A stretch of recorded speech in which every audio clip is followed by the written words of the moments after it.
Saudações, caros amigos e amigas. O Lean na Prática Podcast está de volta.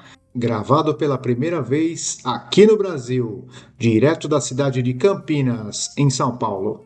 E no retorno desse querido podcast, recebemos aqui um convidado muito especial. O nome dele é Bruno Watanabe. Ele é fundador da Mascote Fit, uma empresa de produção de alimentos naturais para animais de estimação, os pets.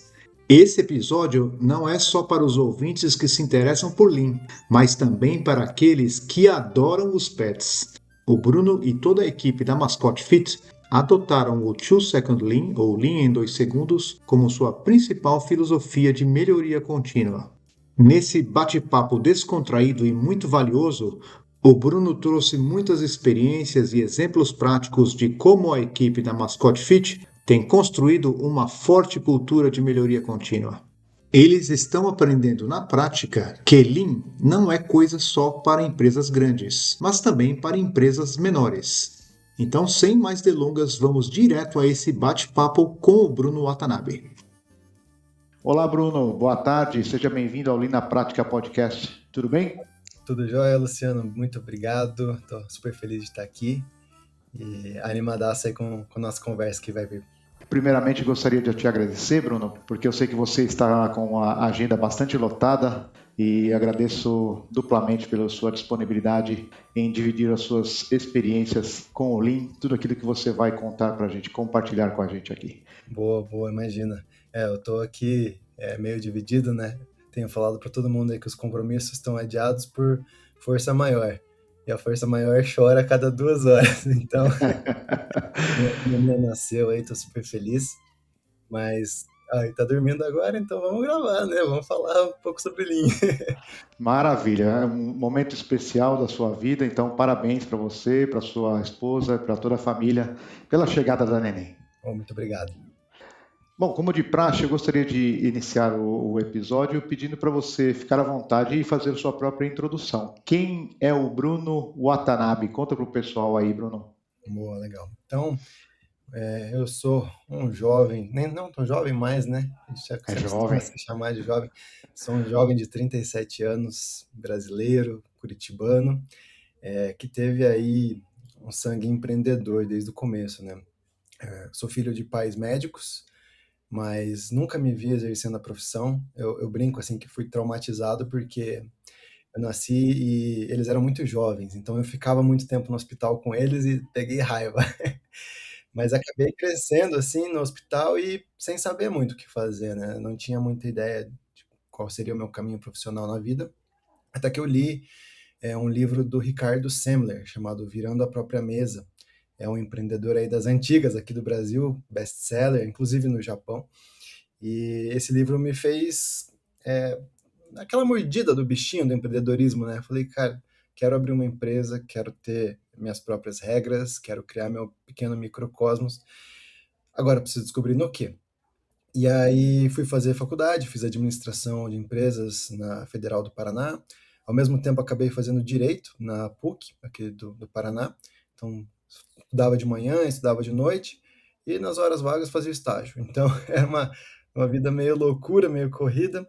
Eu fazia direito assim mais por uma pressão familiar, mas eu acreditava assim que sabendo bem da parte legislativa eu ia ser um empresário melhor, né? Lê do engano, porque no final das contas tem que ficar estudando o tempo inteiro e é difícil a gente ficar atualizado em todas as áreas, né? Mas enfim, fiz a faculdade, comecei a trabalhar numa empresa da família, uma empresa de joias aqui de Curitiba. E depois de um tempo trabalhando, uns 3 anos, eu me senti um pouco estagnado, assim, eu não via para onde que eu podia crescer, né? E eu decidi sair da empresa para abrir meu próprio negócio. Mas antes, estudar mais um pouco, ver o que dava para fazer.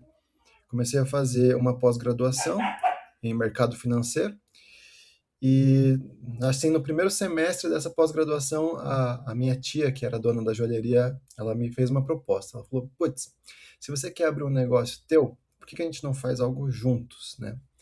E aí foi meu primeiro empreendimento. A gente abriu um quiosque, uma loja de semi-joias, num dos shoppings mais populares aqui de Curitiba, né, o Shopping Curitiba. E eu, com 23 anos na época, abri a minha empresa e pensei em um modelo de franquias, né? Acho que era meu primeiro sonho, assim. Então eu gostaria de formatar uma franquia, criar uma marca forte para daí depois crescer. Fiz o plano de negócio, já imaginei o pessimista, o realista, o positivo, né? E já estava botando na planilha com quantos meses que eu ia comprar minha Harley, né? Só que a Legal. vida não é essa janta, né? Então, assim, o negócio foi ficando difícil, não era tão simples quanto parecia, era um produto que não tinha muito a minha cara, sendo bem realista, assim. Eu não sou um cara muito vaidoso, eu não uso muitos Uhum. acessórios, né? Eu acabei meio que indo no impulso, né? De querer Sim. ter o próprio negócio. E aí, no meio desse empreendimento, a gente caiu naquela crise da marolinha, um pouquinho antes de 2014.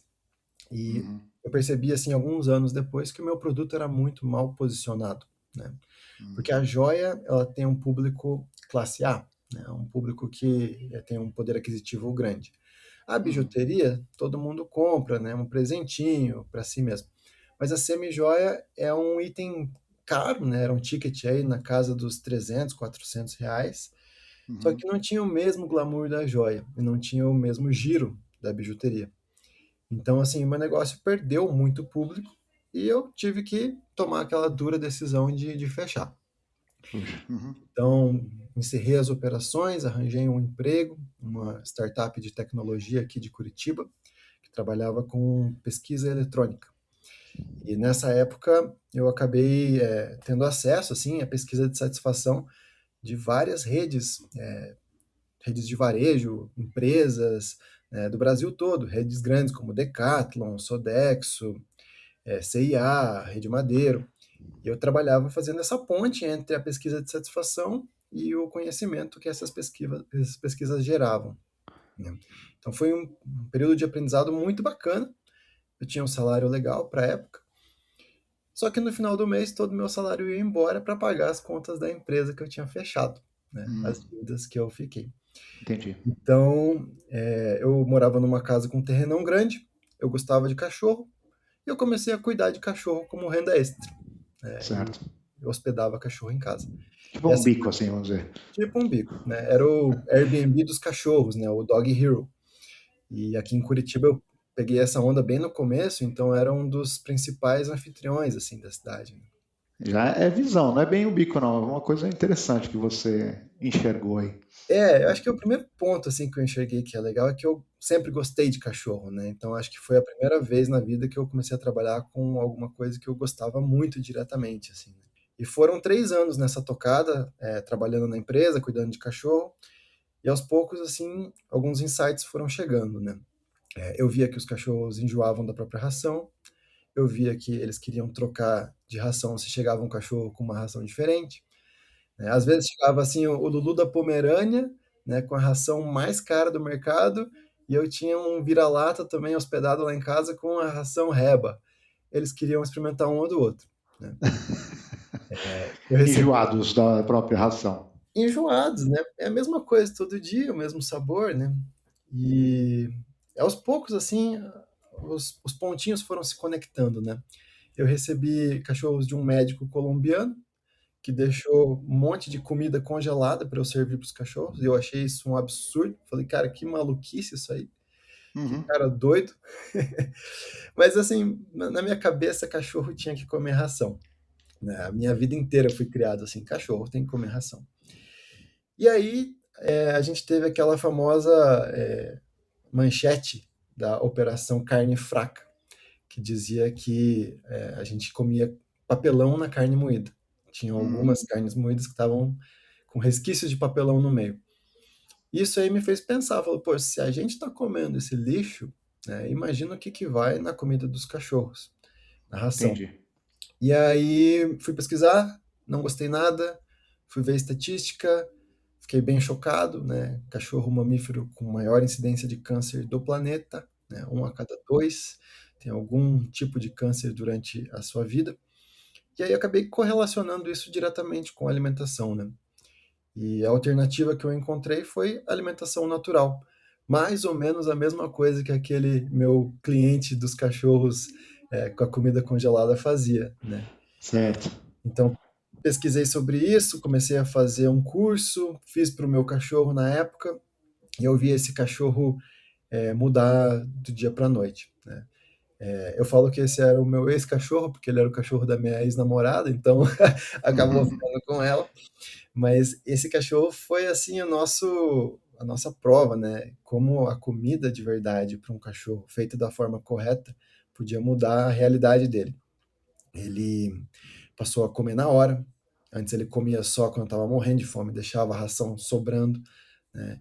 Ele me acordava disposto, com vontade de comer. Questão de inflamação, né? Era um cachorro que tinha hérnia de disco, parou de precisar tomar remédio, porque o organismo não estava inflamado. E aí eu enxerguei uma oportunidade de negócio. Então, acho que esse foi a grande mudança da minha vida na parte profissional, né?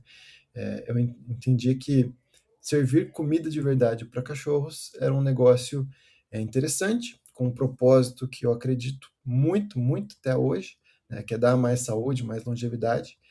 E assim nasceu a Mascote Fit, que é a minha empresa hoje, a empresa que a gente atua aí faz 9 anos e que tem sido a minha jornada Lean do dia a dia. Bom, primeiro, parabéns, né, por você ter sido um empreendedor com 23 anos. Isso não é, pelo menos no meu tempo, não era uma coisa muito comum. Mas interessante, você começou num nicho de negócio que você não se identificava muito bem, teve a sua primeira decepção como empreendedor e logo em seguida já achou a próxima oportunidade. Teve a visão de usar o terreno para ser um Airbnb de cachorros, isso foi muito legal, e a visão de ter notado que a comida de verdade do médico colombiano era uma comida de interesse dos cachorrinhos. Muito bem. Você tem contato com o médico até hoje? Não, acabei perdendo.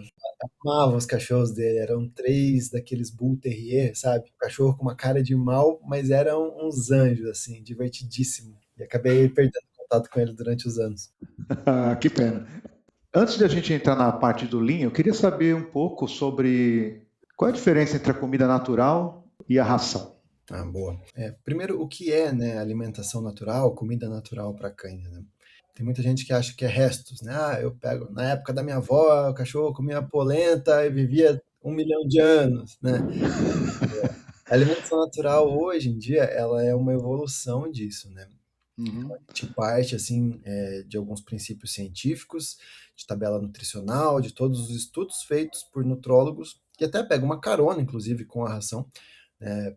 Pra quais são os ingredientes, quais são os nutrientes mínimos e máximos que devem compor a dieta de um pet.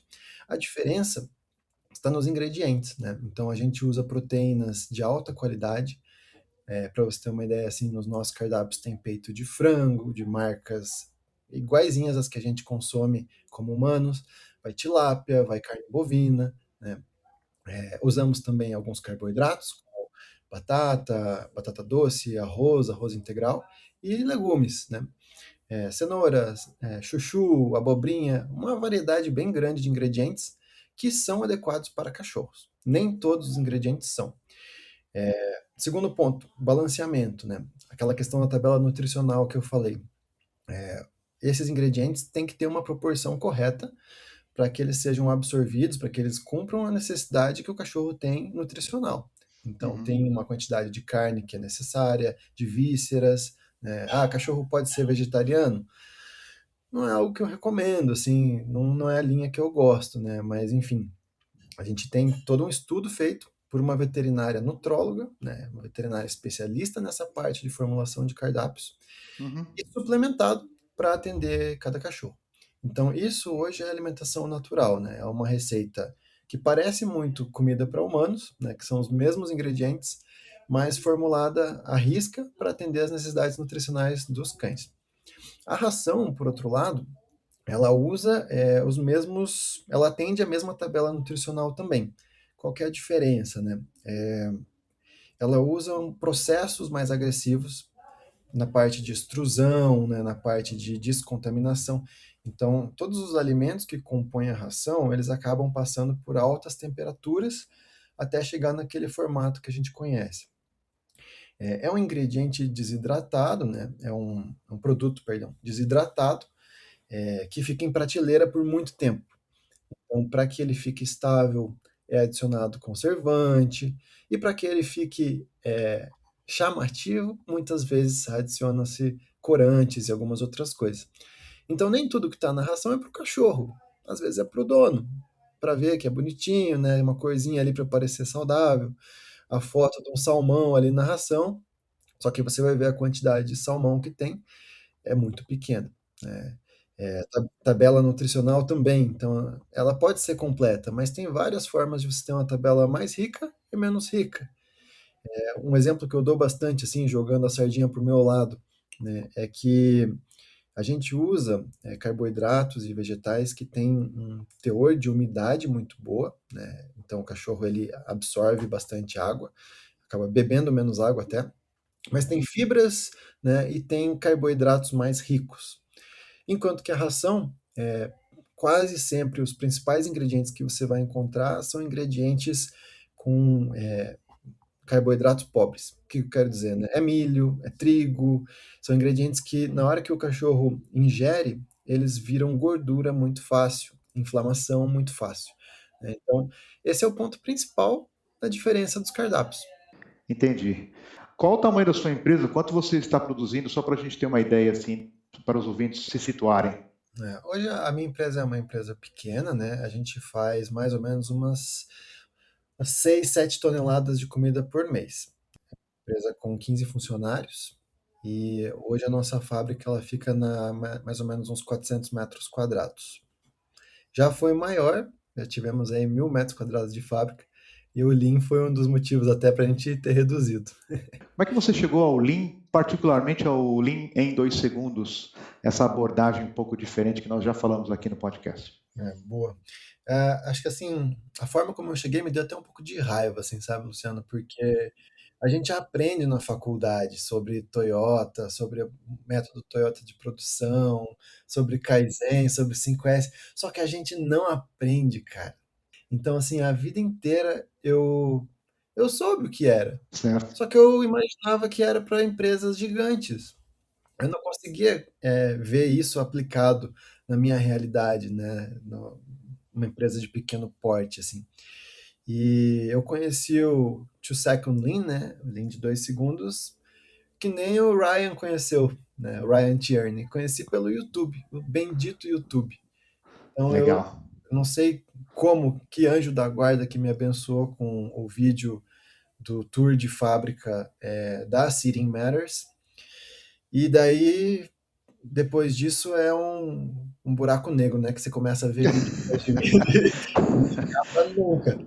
E é maravilhoso, assim. Então, o primeiro ponto do Lean de 2 segundos foi com o Ryan, daí depois do Ryan eu fui pro Paul.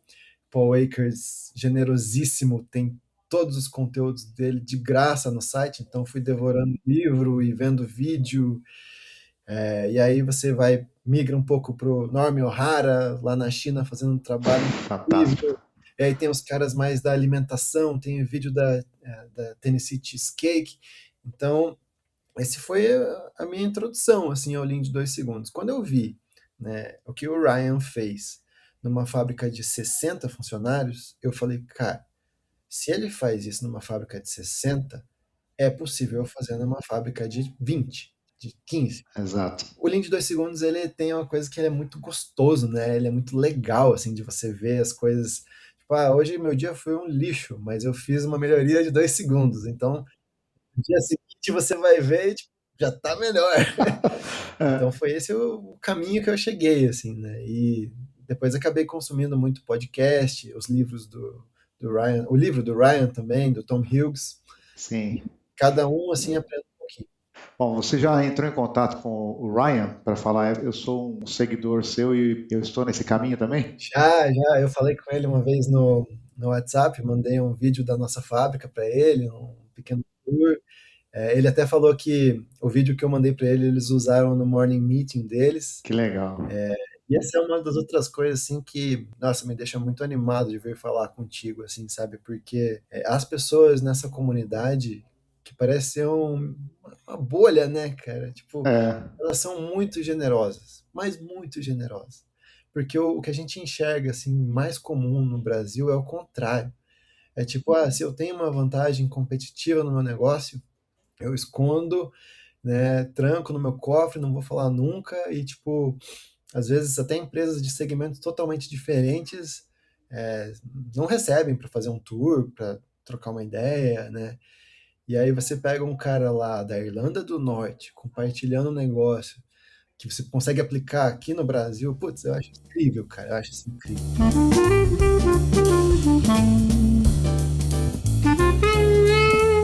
Bom, administrar uma empresa de manufatura não é fácil, nenhuma empresa de manufatura, né? Sobretudo uma de alimentos, que as matérias-primas e os produtos acabados são perecíveis, são muito sensíveis à contaminação. Então, eu queria saber se você pode compartilhar os desafios de gestão e desafios operacionais que a Mascote Fit já enfrentou ou que tem enfrentado ao longo dos anos e como o Lean em 2 segundos tem os ajudado a superar esses desafios. Boa. Poxa, essa é uma pergunta tão abrangente, né, que acho que às vezes a melhor forma de responder é contando um pouco de história, assim. Então, Sim. se eu estiver me estendendo aqui, depois você me corta. Mas, assim, na nossa história, né, Luciano, dentro da Mascote, a gente teve um marco que foi uma mudança de fábrica.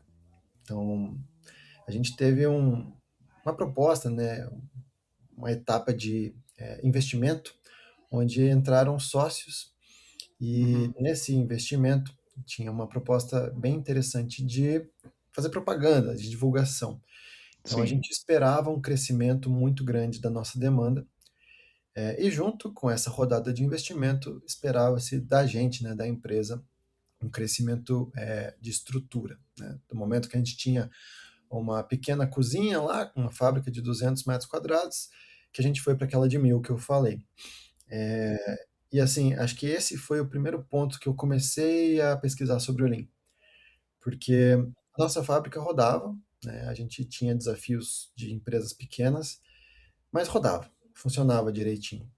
E aí nós mudamos para um espaço maior, mais estruturado, pensado com a ajuda de especialistas, entre aspas, né? Uhum. Gente que sabia de produção, né? Eu não fiz tudo na louca, assim. Eu contratei pessoas para me ajudar, para prestar consultoria. E eu falei, pô, agora nós vamos voar aqui na produção, porque tudo tá certinho, tem uma planta bem bonita, a gente começou do zero, né? E tá maravilhoso. Uhum. Temos aí 2 containers, né, para fazer, um deles só estoque de matéria-prima, um só para estoque de produto acabado. Temos um espaço enorme na cozinha, então ninguém vai se trombar, né, e tem um fluxo de trabalho maravilhoso. E aí a gente conseguiu mudar, fez a mudança de fábrica e a minha produção não terminava. Então, a mesma quantidade de comida que eu produzia em um dia e terminava às 5 da tarde, né, a equipe entrava às 7, saía às 5, de repente era 5 da tarde e não terminava. E eu tinha que pedir hora extra, eu pedia hora extra, o pessoal fazia hora extra e não terminava. E as primeiras 3, 4 semanas foram semanas que eu saía da empresa 10, 11 da noite para terminar o trabalho. E eu falava, mas como isso é possível? Será que o pessoal esqueceu como trabalha? Será que é um motim? A galera tá revoltada, né? E assim, nessas horas, sem ter o conhecimento, você começa a caçar motivo, né? Caça Começa às a bruxas, pirar. começa a pirar. Cara, os caras me odeiam aqui dentro, não é possível. E aos poucos eu fui entendendo, né? Quando eu comecei a entender mais sobre Lean, eu vi que o produto não era entregue, não é porque o pessoal tinha uma vontade, mas é porque eles andavam 4 vezes mais, né? O desperdício de passos era gigantesco. É porque ninguém sabia onde estavam as coisas. Então, teve um dia que foi assim onde caiu a ficha, né? Que foi um dia que faltou 3 pessoas na minha equipe de produção. Eu botei a touquinha, botei a luva e fui para a cozinha. E aí no final do dia eu tava moído, tava assim, cara, parecia que eu tinha corrido uma maratona. E eu fui ver no meu relógio, assim, tava com um smartwatch e eu tinha andado 10 quilômetros. Falei, caramba, cara, tá explicado, né? Então, o Lean ele entrou para a gente para resolver esses desafios, né? Para encontrar todos os nossos desperdícios dentro do processo de produção, todos os excessos de produção, retrabalho que a gente fazia, Quando a gente fala em indústria alimentícia, as pessoas acham que desperdício é só comida, né? É só aquela comida que estraga, ou o estoque que passa, ou o produto que volta. Mas com o Lean, eu descobri que é muito, mas muito mais do que isso, né? O Lean abre os nossos olhos, né, para os outros desperdícios não tão óbvios. Então vocês cresceram com uma estrutura, com uma coisa pensada, mas mesmo assim cresceram junto os desperdícios. Na verdade, os desperdícios acho que cresceram mais do que a nossa estrutura, né? E assim, muitas coisas com falsas premissas, né? O exemplo do container de produto de matéria-prima, por exemplo, é excelente, né?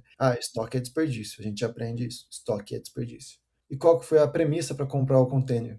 Ah, faz um estoque gigante que você vai baixar o teu custo de produto. Pois é. E o custo de produto é o que importa. Eu falei, ótimo, faz sentido. Não é verdade? Se eu compro, né, um insumo a R$ 20 e eu consigo comprar ele a 15, pô, golaço. É. E na verdade não é bem assim que a banda toca. É muito pelo contrário. A gente, todo tipo de probleminha de estoque que é possível ter no manual, a gente experimentou. Acabava a luz, container ficava sem funcionar, perdia estoque, perdia produto, tinha que jogar fora. O risco aumentou muito também, né? Risco aumentou. E assim, tem lá, tô com 15 mil parado em matéria-prima e o meu fluxo de caixa, né? E o Exato. meu dinheiro no bolso, cadê? Então, eu não consigo tirar aqueles 15 mil na hora e pagar uma conta se eu precisar, né? Então, acho que essas premissas, assim, que são fora do Lean, fizeram a gente crescer errado. Sim. Interessante como ainda se faz projetos com essa mentalidade, né? Não, e o pensamento, assim, era batelada. Batelada. Você faz uma batelada aqui, daí você faz uma batelada ali, e aí, assim, ótimo, né? Nossa, na minha cabeça é isso. Se a gente faz batelada disso, eu tenho menos louça para lavar, né? Eu tenho, tipo, menos movimentos, menos misturas. Mas e que horas que sai a primeira receita, Uhum. né? É. E como é que a gente resolve? Então, esse foi um ponto muito crítico, assim, na nossa mudança de produção. Depois que eu fui entender que o One Piece Flow, né, o fluxo contínuo, tem algumas vantagens muito fortes em relação à produção via batelada, a gente mudou tudo. E isso impacta de cabo a rabo, né? Foi até, no caso dos cachorros, de cabo a rabo. Explica para o pessoal o que é o One Piece Flow, que eu acho que traduzindo seria o fluxo de uma parte, ou uma peça, ou um pequeno lote. Você pode explicar um pouquinho sobre essa transformação? Não, claro. Assim, cada tipo de produto tem um lote mínimo, digamos assim, né? Se a gente pegar aí dentro da minha realidade da alimentação, a gente pode imaginar em pratos de comida, né? Em uma receita, em quilos. Então, se a gente for comparar, por exemplo, uma panelona de 20 quilos versus um prato de 500 gramas, é muito mais rápido fazer um prato de 500 gramas do que uma panela de 20 quilos. Então, o que que é? Qual que é a diferença da batelada para o fluxo contínuo, né? A batelada é fazer a panelona. Você vai lá, vai cozinhar 20 quilos, 5 quilos de arroz, 5 quilos de carne, 5 quilos de verdura. Aí depois você tem que esperar tudo isso esfriar. E aí depois você tem 20 quilos de produto pronto que precisa ser empacotado um por um em pacotinhos de 100 gramas, digamos assim. Uhum. Já no fluxo contínuo, se a gente faz um prato aí de 500 gramas, ele sai bem mais rápido e em muito menos tempo a gente empacota esses 5 pacotes de 100 gramas. E aí como é que funciona? Se a gente faz um pacote de uma receita lá de 500 gramas, e depois outra de 500, e depois outra de 500, as pessoas do empacotamento têm trabalho o tempo todo. Elas não ficam paradas, elas não esperam. E o primeiro pacote, ele chega primeiro. Significa então que eu consigo atender o meu cliente antes, né? Sim. Uma outra coisa muito legal, assim, né? Se a gente faz um lote muito grande, uma batelada muito grande de comida, imagine um panelão, né? O primeiro pacote que é empacotado, ele está fresquinho, né? É. Acabou de sair do forno, né? No nosso caso, ele passa por uma etapa de ultracongelamento, onde ele resfria. Então ele está resfriadinho, está fresquinho, e ele vai para o pacote. Só que e aquele último, né? O último 100 gramas, ele ficou esse tempo todo esperando lá, então é uma etapa que possibilita, assim, que esse alimento oxide, que ele perca qualidade. Então, assim, em termos práticos, essa é a diferença do fluxo contínuo, né, do fluxo de uma peça só para a batelada. Que legal, olha só, não tinha pensado nisso. O efeito na qualidade do produto na batelada, ela vai se alterando ao longo do tempo, né? Então você evita esse efeito com o One Piece Flow. Na verdade, acredito até que outras empresas do meu segmento façam mais bateladas, mas foi um ponto de melhoria muito grande que eu encontrei dentro do nosso processo produtivo, assim. A nossa empresa, né, a Mascote Fit, ela trabalha principalmente sobre o modelo de assinaturas, né? Então, é bem personalizado. Cada cachorro tem sua receita e tem uma quantidade específica que ele come. Então, nesse modelo, né, a gente consegue terminar, por exemplo, a produção de um cachorro muito mais rápido do que se a gente fizesse uma batelada geral. E era assim antes, né? Só para eu te explicar, assim, antigamente, a primeira parte do nosso dia era só cozinhando. E a segunda parte do dia era só empacotando e misturando receita. Certo. Só que o que acontecia, né? Problemas inerentes à batelada. Chega na segunda parte do dia, 4:30 da tarde, falta aí 1 hora para acabar o expediente, e chega uma receita que tá faltando chuchu, você faz o quê? Você vai cozinhar chuchu às 4:30 da tarde? Ou você vai jogar fora todos os outros ingredientes dessa receita? Né? Então, essa era o tipo de decisão que a gente tinha antes por conta das bateladas. Já no fluxo contínuo, não. Né? A gente vai mandar uma receita com tantos ingredientes, ela sai e ela chega na hora pronta. Então, não tem essa possibilidade de faltar uma coisa. Né? É uma melhoria bem legal aí na nossa rotina da produção diária. Perfeito, perfeito. Muito bom. Eu fico imaginando aqui que a indústria de alimentos, bom, a indústria de alimentos para humanos é muito regulada e tem que ser mesmo regulada, né? Imagino que a indústria de alimentos para pets não seja diferente disso. Então, por exemplo, se exige que as operações estejam de acordo com boas práticas de fabricação, que também se deve ter um controle rígido de qualidade de matérias-primas, dos produtos finais, também rastreabilidade é um tema importante, ter toda a documentação em dia e assim por diante, correto? Perfeito. É muito semelhante, assim, né? A diferença é que o braço para humanos é a Anvisa, mas em questão assim de fabricação, por exemplo, dentro da nossa cozinha nós não podemos ter cruzamento de processos, né? Onde entra o produto matéria-prima, né? Não entra produto acabado, saída do lixo é diferente, a gente tem que ter manual de boas práticas, tem que ter os POPs, né? Os procedimentos padrão. Então, os requisitos são muito parecidos, é bem rigoroso também. Só muda o órgão fiscalizador, vamos dizer assim. Exatamente. Tá certo. Então, como é que o Lean em 2 segundos ajuda a garantir conformidade com esses requisitos, com essas normas do órgão regulador? O órgão regulador é o? É o MAPA, é o Ministério da Agricultura e Pecuária. Ótimo. Então, como é que o Lean ajuda a garantir conformidade com esses requerimentos? Boa. Acho que um exemplo legal assim são dos procedimentos operacionais padrão, né? Os POPs, eles dentro dos requisitos do MAPA da nossa área, eles são 7 que são essenciais. E os POPs nada mais são do que os nossos SOPs, né? Dentro do mundo do Lean. Sim. E aí você vê os exemplos de outras empresas com mais de 1.000 procedimentos listados, registrados e cumpridos, né? Então, o Lean ajuda muito nesse ponto, nessa parte de regulamentação. Acho que facilita muito para a minha equipe entender que, por exemplo, a gente tem que aferir a temperatura da matéria-prima de uma certa forma e daquele jeito sempre igual, né? E até cumprir requisitos acima dos que são esperados pelo Ministério da Agricultura. Né? Ter um procedimento único para fazer o ultracongelamento, ter o mesmo procedimento para fazer as misturas, né, a selagem.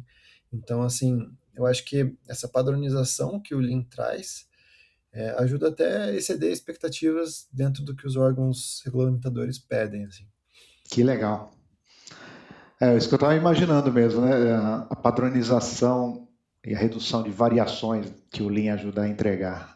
Excelente.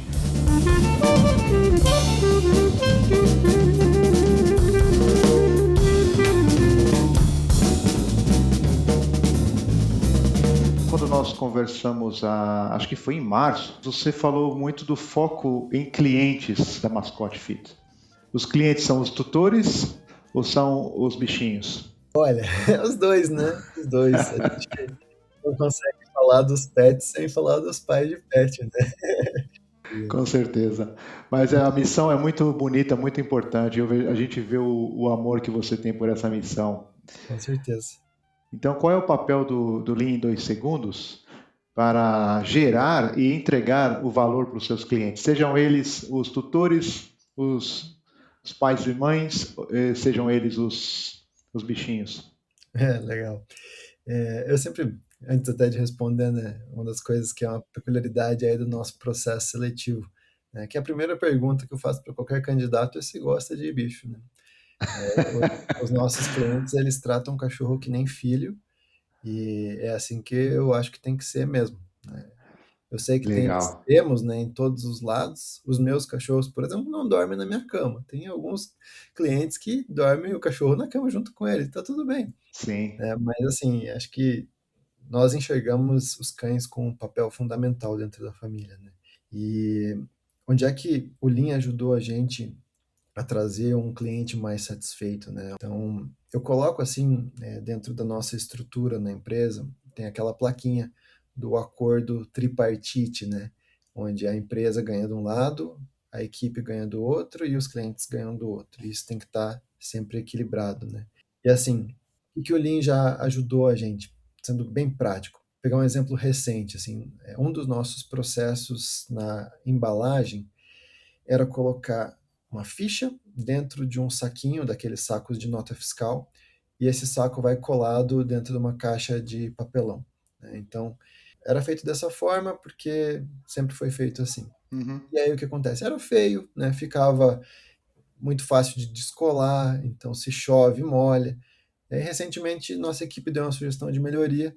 E se a gente fizesse uma etiqueta autocolante, estilo a etiqueta que a gente tem nos pacotes? Fizeram o cálculo lá de quanto que isso custaria, sairia mais barato. Sem contar com a questão da movimentação. Então, olha só como esse exemplo é perfeito, assim, que acho que pega o acordo dos três polos, assim, exatamente em cada um dos seus eixos, né? Então, para o cliente, como que ele começou a receber? Ele começou a receber uma caixinha de papelão, super bonitinha, personalizada, com a foto do cachorro dele impressa, né, em alta qualidade, numa etiqueta bem bonita. Então, ficou assim um produto mais premium. Para a empresa, ficou mais barato, né? Ficou melhor, menos coisa para comprar, menos estoque para ter que gerenciar, e para a equipe, menos esforço. Eu tenho muito menos movimentação na hora de imprimir essas etiquetas e colar na caixa que eu tinha antes, onde eu tinha que imprimir numa impressora menos eficiente para colocar num saquinho, para tirar os adesivos, para ficar com um monte de lixo no bolso ou em algum lugar. Então, esse processo, que vamos chutar aí, demorava 1 hora e meia por dia, agora demora 1 hora. E a pessoa que faz isso sai menos cansada, né? Tem mais tempo para outros projetos, para fazer outras coisas que gosta mais. Então, esse é um exemplo muito legal de como o Lean ajudou em todos os pontos, né? Aquela questão do One Piece Flow também foi assim um ponto crítico para a melhoria do nosso processo de produção, porque a comida ela teve um salto muito grande de qualidade, né? Ela sai muito mais fresca no modelo de fluxo contínuo. E tem uma série de micro melhorias que a gente às vezes não vê ou que o cliente também não percebe o impacto, né, mas que são incríveis para quem está por dentro, né? Então, tem um vídeo do Paul Akers da Fast Cap que eu acho incrível, que ele faz assim, ele filma todo um processo deles para envelopar um kitzinho que vai um desengripante, um folder e mais um outro material lá que eu não lembro, uma cola. E eles começam fazendo o cálculo desse processo e demora tipo 50 segundos. E no fim do estudo deles, esse mesmo processo demora 23 segundos. Eu mostrei esse vídeo para minha equipe numa reunião matinal e a gente fez um exercício. Falei, vamos fazer a mesma coisa, só que com os nossos pacotinhos? Aí eu peguei uma receita pronta, os pacotinhos, e eu comecei a empacotar. E a minha média é 30 segundos por pacote. E aí o pessoal começou. Eu fiz de propósito, assim, algumas coisas, deixei meio desleixado para ver o que o pessoal ia me dar de dica, né? E aí começaram, traz esse copinho mais para perto de você, muda a posição da balança, inverte a posição da comida em relação aos pacotes. Ah, beleza, 30 segundos virou 27, virou 25. Aí, do nada, uma menina pegou e falou assim, e essa menina, ela é incrível, assim, é a melhor empacotadora que a gente tem lá. Ela pegou assim, antes de começar a empacotar, pega todos os pacotes e chacoalha, dá uma amassada neles assim, que você vai abrir a boca deles bem mais rápido. E aí Aham. os meus 30 segundos viraram 17. Ah, que legal. Aí eu peguei e parei todo mundo e falei, pessoal, vocês viram o que aconteceu aqui? Esse tempo que eu perdia abrindo a boca do pacote é um tempo que não agrega valor nenhum. E com um movimento simples que a Bruna sugeriu, né, que é a funcionária lá, que é a nossa estrela sugeriu, a gente eliminou esse tempo em todos os pacotes. E aí, assim, se você faz pacotes em 30 segundos, você faz pacotes em 15, olha a diferença que dá no dia. E onde é que isso impacta no cliente, né? A comida vai mais fresca ainda, né? Chega antes. Então, assim, são vários pequenos exemplos que a gente vai pensando aí conforme o Lean vai sendo aplicado. Muito bom. Mas além desses exemplos que você deu, o que mais que você vê de benefícios para as pessoas que trabalham com você, para os colaboradores, na aplicação do Lean em 2 segundos, no desenvolvimento dessa cultura de melhoria contínua do Lean em 2 segundos? A cultura, assim, é de longe a parte que eu mais gosto, assim, sabe? É o que me faz acordar de manhã feliz de ir pro trabalho é essa questão da cultura. Então, é meio comum dentro do mundo do Lean fazer a reunião matinal. Mas a realidade das empresas, principalmente as pequenas e microempresas no Brasil, é muito diferente. É esperado que as pessoas já comecem a trabalhar do nada. Então, para nós foi um salto. A gente deu pequenos passos para conseguir fazer reunião matinal e foram feitos sacrifícios e coisinhas assim, até que hoje a gente tem um modelo que é muito legal, assim, do meu ponto de vista. Então, como é que funciona, né? A gente entra na empresa às 7 horas, bate o cartão às 7 horas. Das 7 às 7h15 é o tempo que a minha equipe tem para tomar um café, para comer, para confraternizar ali, trocar uma ideia. Que às vezes sai correndo de casa, não dá tempo de comer, então vai lá, come alguma coisa. 7h15 até 7h30 geralmente é o tempo que a gente conversa. Então, começa falando como é que vai ser o dia hoje, qual que é as nossas metas de produção, o que vai ter de visita na empresa, ou como vai ser a minha rotina ou do meu sócio, enfim, como que vai ser o dia, né? Basicamente isso, como vai ser o dia. Depois a gente vai para os problemas ou oportunidades, né? O que aconteceu, se tem algum cliente que reclamou, né? Como é que foi essa reclamação e como é que a gente pode resolver. A gente vai para aí uns 10 a 15 minutos de 3S. Então, é um momento onde toda a equipe sai com o celular e tira foto do antes e do depois, né? Pode escolher qualquer área que queira, não tem nenhum tipo de rigidez. Então, se você quiser trabalhar na horta da empresa, você trabalha. Se quiser trabalhar na tua área de trabalho, você trabalha. Mas o importante é você pegar, tirar uma foto de como estava antes e como você deixou depois. Pode ser um 3S bem simples, ou pode ser também uma melhoria de 2 segundos, né? Certo. As pessoas fazem isso, colocam no nosso grupo do WhatsApp e depois voltam para a gente terminar a reunião com um alongamento de mais ou menos uns 10 minutos. Esse alongamento ele é bem estendido na mascote, porque a gente trabalha muito manualmente, né? Então tem vários trabalhos repetitivos, é pesado, né? Eu sei porque eu já estive muito assim na frente de cada uma das áreas, já lavei bastante louça, então eu sinto que fazer esse exercício de manhã assim faz muita diferença. Então a gente alonga, principalmente os músculos que mais trabalham na parte da produção ali, né? Braço, tornozelo, antebraço, pulso, e termina fazendo uma respiração controlada, né? Quase como se fosse uma mini meditação, um exercício de mindfulness, e aí começa o dia, aí sim começa o dia. Então, como é que o Lean impacta na minha cultura, né? Eu falo para minha equipe, falo, olha, eu não sei vocês, mas se eu tivesse a oportunidade de trabalhar numa empresa que não faz isso, ou numa empresa que faz isso, eu preferia muito mais trabalhar numa empresa que faz isso.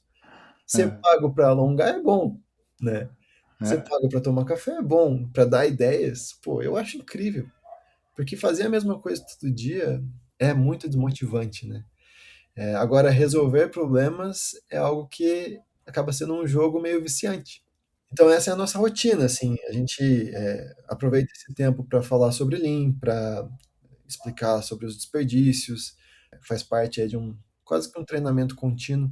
Eu uso muito vídeos da internet também, então a gente falou do Norm, do Ryan. O Norm é o meu backup, assim, sempre que eu não tenho alguma coisa para apresentar é vídeo do Norm, porque o cara tem muita coisa boa, assim, sabe? E até como aspiração, assim, você vê, pô, gente, vamos seguir assim dentro dos nossos passos, né, do que a gente consegue alcançar. Mas olha só a estrutura que o cara conseguiu construir, o conforto e o respeito que os funcionários têm lá, né? O que você tem a dizer para quem não conhece isso ou se opõe a esse tipo de atividade no início do dia para convencê-lo a tentar? Pô, a primeira coisa que eu tenho a dizer é eu te entendo. Porque, olha, assim, é caro a gente produzir no Brasil. E Sim, quanto mais gente você tem na equipe, se você bota esse número na planilha, dá medo, né? Ah, meu funcionário custa tanto por hora, vezes 10 funcionários, vezes uma hora, de repente você faz a conta, putz, isso quer dizer X mil reais de produtividade jogada no lixo, né? Então, assim, eu entendo, é uma decisão difícil. Porém, quando a gente fala sobre esse tempo que a gente tem de reunião e tudo, eu sempre uso aquele exemplo do campeonato de cortar árvores, né? Não sei se você já ouviu essa história. não, não conheço. Mas tinha tipo um campeonato de lumberjacks, eu esqueci o nome em português, madeireiro, não sei. E aí eles faziam uma competição, quem conseguia cortar a árvore mais rápido. E eram três pessoas, as duas primeiras saíram correndo, começaram a machadar a árvore, encher de força. E, nossa, os caras estavam lá gastando toda a energia e a terceira estava sentada. E enquanto isso, os outros dois continuaram fazendo esforço e olhando e tal. E, nossa, que cara louco, né? Nem começou ainda. Aí, faltando um pouquinho ali para acabar, o cara que estava sentado levantou, deu três machadadas e cortou a árvore. E terminou primeiro.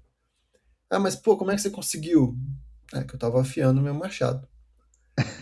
Então, essa hora é a hora que a gente afia o machado, né? Legal. Essa hora que, assim, a nossa equipe, ela fica melhor do que uma outra equipe, né? Se a gente treina a mesma equipe todo dia, né? Se a gente faz esse kata, assim, né, do japonês, que nem tem no karatê, né? Uma rotina de alongamento, uma rotina de treinamento, de conteúdo, ele se paga, porque às vezes o teu funcionário, ele enxerga um desperdício que você nunca tinha enxergado, e aí ele mata esse tempo em produtividade, né? Ele elimina um trabalho que não precisava ser feito, ele corta, faz um atalho permitido, né? Tem atalhos que não dá para fazer, né? Tem coisas que são inegociáveis, né? Mas tem coisas que são simples e puramente desperdício, o excesso de processamento e, enfim.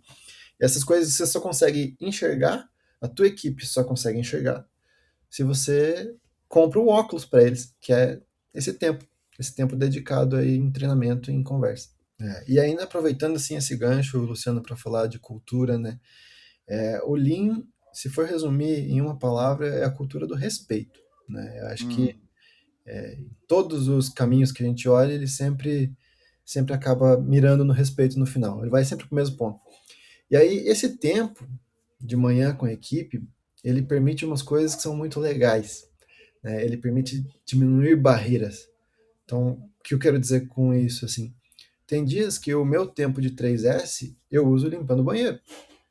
Então, o diretor da empresa lá, o CEO da empresa, limpando o banheiro. E ele tira uma foto do antes e do depois, né? E aí, assim, por quê? Ah, não é porque o cara quer se mostrar. É respeito, entendeu? Eu quero usar um banheiro limpo. Eu quero que todo mundo que vá lá use um banheiro limpo. Então, eu coloco, assim, em primeiro lugar que eu não tenho frescura com isso. Ninguém é maior que ninguém, né? E acho que quando a gente consegue fazer isso uma vez, é uma coisa. Quando a gente faz isso toda segunda, toda terça, todo dia, é outra história, porque a equipe se aproxima muito mais, né? Ah, Bruno, você não tem problema com a equipe? Lógico que tem, acontece, é impossível não ter. Mas o meu churn diminuiu, né? Eu tenho pessoas querendo trabalhar para mim e tipo batendo na porta e falando, puxa, tem uma vaga quando tiver uma vaga, né? Pessoas dentro da empresa falando, olha, meu marido, meu cônjuge, meu companheiro, ele está numa outra empresa, mas lá não está tão legal, eu queria que ele viesse para cá. E aí, às vezes, são empresas muito maiores, muito com uma história muito maior, né?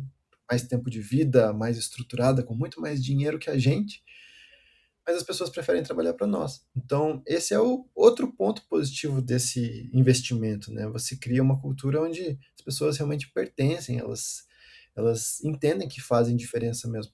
Esse mesmo efeito aí, o Paul Akers, o Ryan, os demais, eles falam a mesma coisa, né? Tem gente fazendo fila para ir trabalhar nas empresas deles.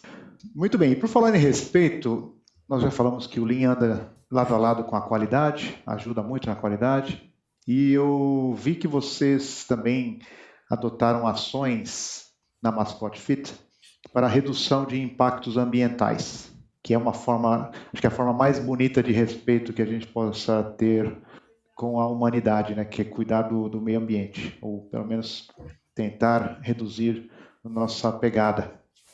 Então, quais são essas ações de sustentabilidade que a Mascot Fit já implantou? Ou se tiver outras também, você pode citar, por favor. Boa, boa.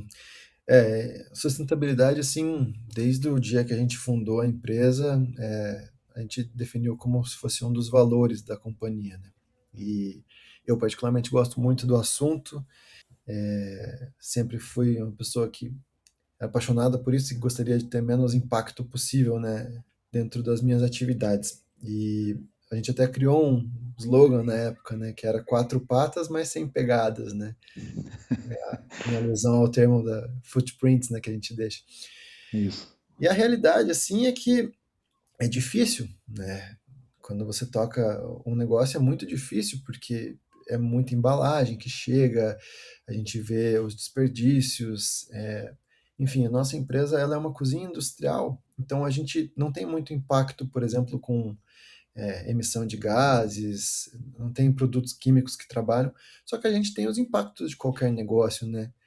Então, o rapaz que me entrega vegetais hoje, ele entrega de caminhão, né? Tem toda uma cadeia onde a gente tem que trabalhar para tentar minimizar os esforços. Então, assim, quando a gente fala em qualquer ponto relacionado a ações sociais e sustentabilidade, a coisa que eu mais levo em consideração é eficiência. Então, hoje, o que é mais eficiente que a gente trabalha, e a gente tem orgulho de fazer isso há 8 anos, dos 9 que a gente tem de existência, é a compostagem.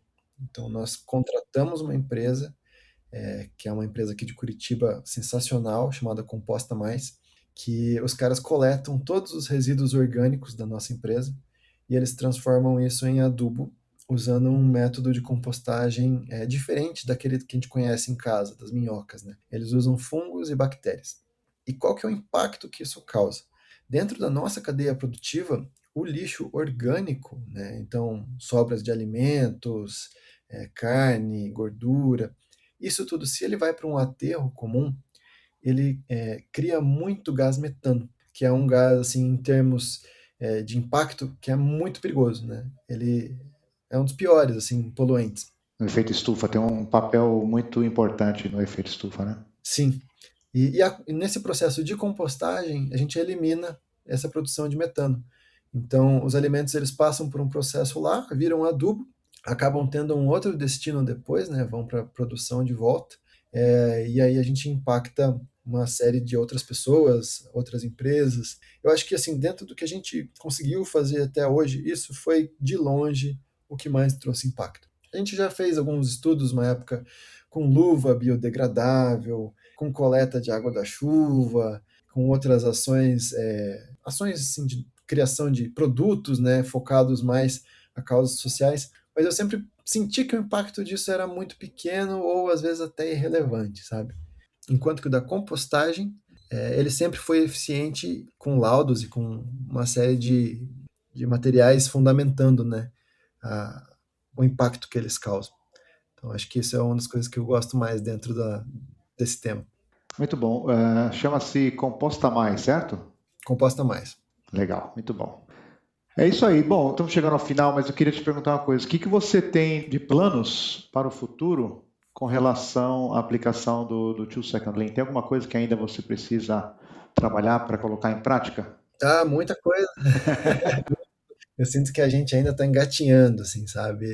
A nossa jornada com o Lean está completando acho que 2 anos agora, mas ainda tem bastante coisa que a gente precisa melhorar. Eu sinto que na parte de SOPs a gente pode criar uma rotina bem legal, até dentro da nossa cultura, né? De poder fazer uma estrutura mais legal para os nossos colaboradores. Eu digo que a turma da internet ali são os benchmarks, né? Sim. E como o teto é alto, então o caminho é longo. Mas acho que assim, dentro da minha empresa é isso. Eu vejo que a gente tem muita coisa que dá para melhorar e é um caminho bem legal. Eu gostaria que a mascote fosse um exemplo assim de Lean no Brasil, sabe?